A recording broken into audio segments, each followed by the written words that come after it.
Goeiedag aan almal, ek is Luzaan van Vieren van Swiftvee en ons is vandag hier so by Maree Bonsmara se produksieveiling by Umoya.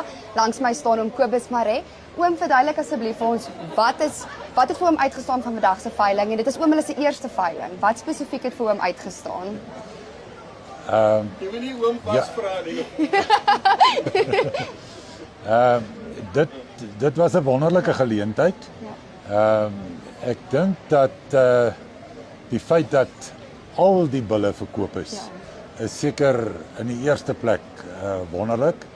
Dan het daar spesifieke bulle baie goeie pryse gegaan.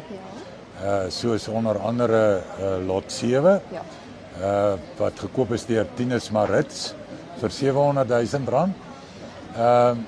Nou dit gaan nie net oor die geld nie. Dit gaan eintlik oor die erkenning dat ons teeldoelwitte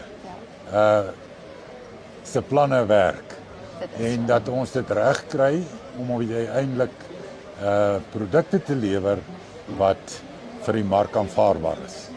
En omdat dit nou eintlik 'n eerste veiling is vir in Bloemfontein, maak dit soveel meer besonders. Ek hoor En die passie rondom Bonsmaras is vir die Maree familie baie belangrik en ons sal graag wil voortbou op hierdie sukses wat ons vandag en ek geplaas glo oom hulle gaan nog baie sukses behaal en baie geluk vir wat hier vandag gebeur het. Dit is regtig.